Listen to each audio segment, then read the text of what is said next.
Un parc hollandais qui n'intéresse même pas les Hollandais. Qu'est-ce que c'est que ce bordel? Il va faire une vidéo sur Dipidou et sur Billy Bird. Mais ça n'intéressera personne. Réponds au téléphone pour moi. Catastrophe. Ça c'est une phrase, j'en sais Allô, rien, oui. c'est la phrase. Il fait sa vidéo sur Dipidou. Ça va intéresser personne. Mais c'est plus la chaîne éditoriale. Ça va En plus, il a intéresser. fait sa chanson de merde sur le parc Saint-Paul. Tato va nous faire une vidéo sur le manège du centre commercial. Ah merde, j'en ai marre de cette chaîne de merde.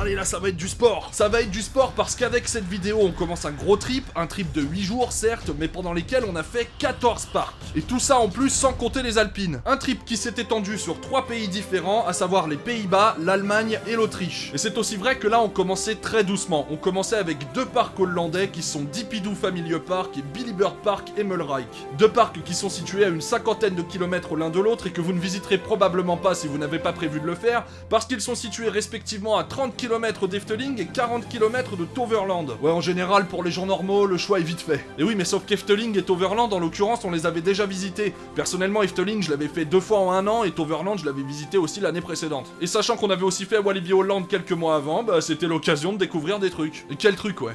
Quel truc! Pour la configuration du trip, on était 9 potes dans un trafic, donc je vous laisse imaginer un peu le bordel que c'était. Et puis bah le lendemain de notre départ, on devait visiter un parc allemand qui s'appelle Erlebniswelt Seilbahnenthalle.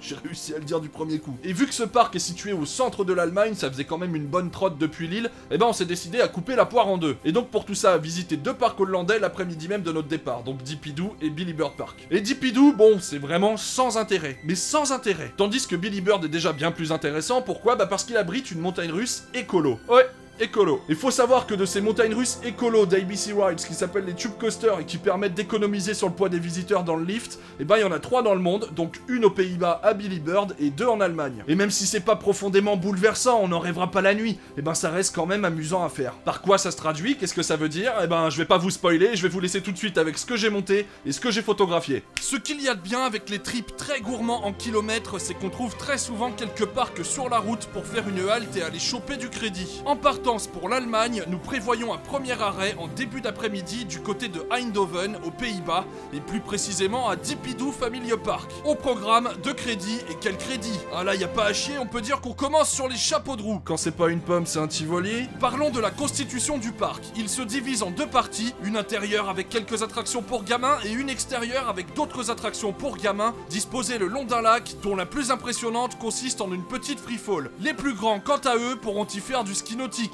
La clientèle visée est très familiale. On pense à une grande aire de jeu pour enfants, mais dont les toboggans auraient été remplacés par des attractions disposées en vrac dans un parc qui ne réfléchit absolument pas à l'aspect ergonomique de la chose. On pourrait se croire dans un roller coaster tycoon où chaque carré de la grille serait utilisé pour y déposer des flat rides pour gosses. Partout dans le parc, l'offre est destinée aux enfants et aux familles avec gamins en bas âge. Comprenez par là que pour les ados et les adultes, il n'y a pas grand chose à se mettre sous la dent. Autant vous dire que le parc est assez dénué d'attractions à sensations fortes. En fait, il y en a même carrément aucune. Ah là, le regard du Fafou me fait comprendre qu'il attend ses crédits, et ça tombe bien, j'allais y venir. Alors, côté crédit, on a un Tivoli Medium tireur du nom de Zeeslang et un Family du même constructeur du nom de Typhoon. Concernant Zeeslang, le Tivoli, y a rien à signaler. C'est un Tivoli de tireur quoi, qu'est-ce que vous voulez que je vous dise de plus? L'autre crédit, Typhoon, le Family de tireur, est doux mais pas franchement sensationnel. À peine fait, à peine oublié. Au moins ça ne fait pas bobo partout et ça fait toujours plus sain. On aura mangé sur place dans un fast-food à l'extérieur, près du lac. Et la maxime, la bouffe hollandaise est dégueulasse, surtout dans les parcs, n'en est que plus vrai. Vous l'aurez compris, à Dipidou, rien qui vaille le détour en ce qui nous concerne, si ce n'est évidemment pour le plus 2. Certains parcs proposent des aires de jeu qui peuvent amuser petits et grands, ici nous aurons une autre dose en une petite heure à peine. Nous partons donc sans trop de peine vers notre prochaine destination, à une 50aine de kilomètres de là, à Billy Bird Park Emmelrijk. Notre arrêt dans le parc n'est ici pas qu'un prétexte à choper du crédit. Si nous nous arrêtons ici, c'est bien parce qu'il y a de l'inédit dans l'air. Et la curiosité locale, c'est Familie Hartbahn. Le nom, lui, n'est pas super inédit, nous en conviendrons. Il s'agit d'un coaster fonctionnant à énergie solaire. L'installation, conçue par ABC Rides, consiste en un bazar économe en énergie, réclamant de vous que vous accédiez à la gare en empruntant quelques escaliers, puisque celle-ci est située au sommet d'une tour de 14 mètres de hauteur.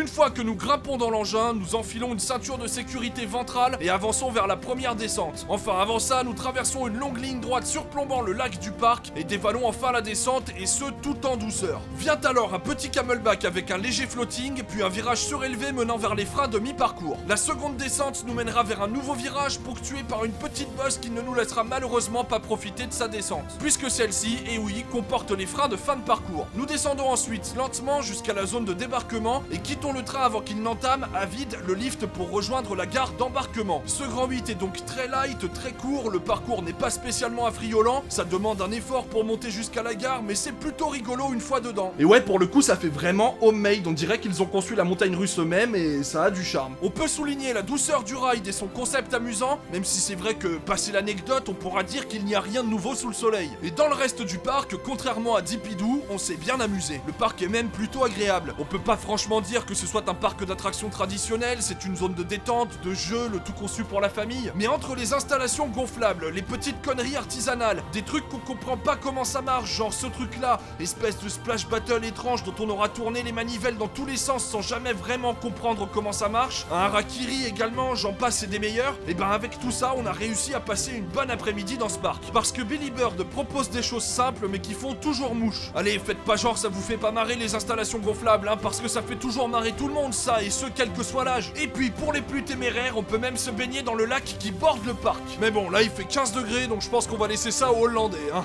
Au début, une sensation de brûlure qui anesthésie le corps entier. Bref, Billy Bird c'est à 50 km de Dipidoo, ça vise la même clientèle que Dipidoo, mais il y en a un qui est vraiment à la ramasse par rapport à l'autre, et je pense que vous aurez compris lequel. Alors ouais, c'est pas le parc du siècle Billy Bird, mais comparé à Dipidoo, c'est vrai qu'il est à des années-lumière, hein. En même temps, Dipidoo, vous avez vu, il y a rien, et puis c'est moche comme tout. Et ces deux parcs qui sont vraiment dans la même catégorie, j'imagine que les budgets sont similaires et la clientèle visée est la même, mais il y en a un qui surclasse l'autre, et de loin, de loin. Et en vrai, Billy Bird, c'est même légèrement plus petit en fait, et ce qui est le plus marrant dans l'histoire, c'est que bah on a passé le plus de temps dans le parc le plus petit des deux.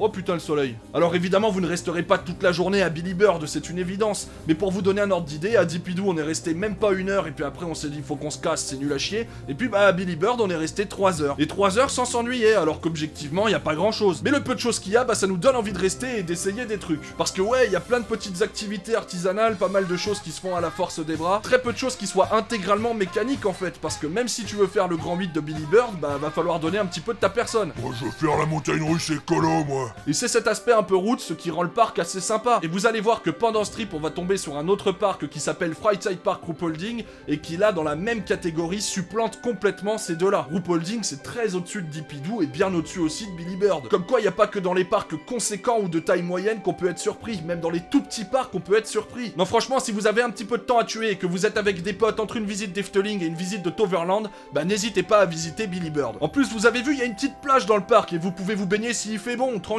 Bon, pour nous, vu qu'il faisait 15 degrés en plein mois d'août aux Pays-Bas, on s'est plutôt décidé à reprendre la route vers notre destination suivante, située à 5 heures de là. En voiture, Michel! Michel, en voiture! Il est temps pour moi de clôturer cette vidéo sur Dipidoo et Billy Bird. Si vous découvrez la chaîne avec cette vidéo, bah déjà, vous vous êtes certainement perdu dans les tréfonds d'internet. Mais si cette vidéo vous a plu, bah n'hésitez pas à vous abonner. Et pour tout le monde, si la vidéo vous a plu, c'est le pouce bleu qui va bien. La prochaine vidéo sera consacrée à 2 parcs allemands. Le premier d'entre eux, je vous l'ai déjà donné, c'est Erlebniswelt Seilbahnenthaler. Et le deuxième, bah c'est la surprise, mais je peux vous dire qu'il y a une montagne russe qui fait très mal. Et jusqu'à savoir quelle est cette fameuse montagne russe, et donc jusqu'à la prochaine vidéo, bah comme d'habitude, portez-vous bien. Allez, ciao!